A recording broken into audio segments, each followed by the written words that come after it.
अल्लाहुम्मा सल्ली अला मुहम्मद वाले मुहम्मद। व्यूअर्स की हाल चाल जी, ठीक ठाक हो? व्यूअर्स अज छत उपर मैं आया वां जदों तो मैं वेख्या कि तरपाल भी एक साइड तो टुटी है।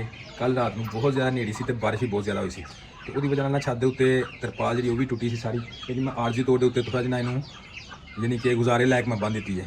तो अज साडा ज़हन सी कि छत दे उपर जिहड़ा ना वो सारी सफाई करके ना क्लीयर कर दी जाए, क्योंकि गंद बहुत ज़्यादा है। देखो बहुत ज़्यादा गंद है तो इनू ना अज क्लीयर कर दी है।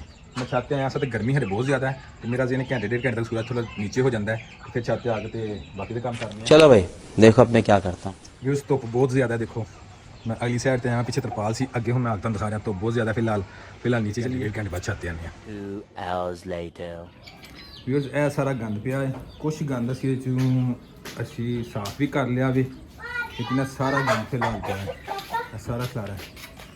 व्यूअर्स छत की सफाई का आगाज़ कर दिता है। ये बड़ी अच्छी बात कही है। कपड़े देखते पे हो चुक के बेंच जो अंदर पिंजरे के अंदर वे पिंजरे के अंदर रख दिता, या सेंटर बेंच पे कितने उन्होंने चुक के अंदर रख दिता है। बाकी असी तरपाल जी साड़ी कल नेड़ी दोबारा बारिश से नेड़ी आई सी वो टुट गई तो वो दोबारा मैं सैट करके बनी है तो पसीना देखो कितना आ गया। बहरहाल असी हूँ सफाई जी है वो क्लीयर करना है ताकि असी कल जरा सेंटर के अपना वो जी टैंकी पई है वो असी सेंटर के स्विमिंग पूल टाइप बनाना है छोटा जहा, ठीक है। कटिंग करके ना फिर बनाना है ताकि बत्थां वगैरह जी बच्चे न्याणे ने वो तो सफाई वास्ते हूँ इस टाइम अबूरा है तो वीरा है। हेलो जी अबूरा ने सफाई शुरू कर दी फर गया। थैंक्स। वीरा जी वो भी सफाई कर रही मांझा फर के तो असी फर लेने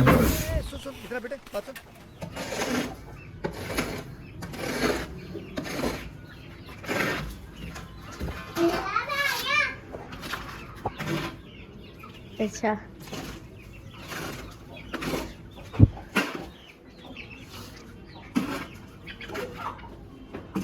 ये क्या कर रहे हैं?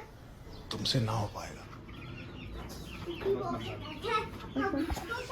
व्यूअर्स गर्मी बहुत ज़्यादा है, इसीलिए ना सारे कपड़े भर गए ना। तो सफाई भी माशाल्लाह छत की मुकम्मल हो गई है।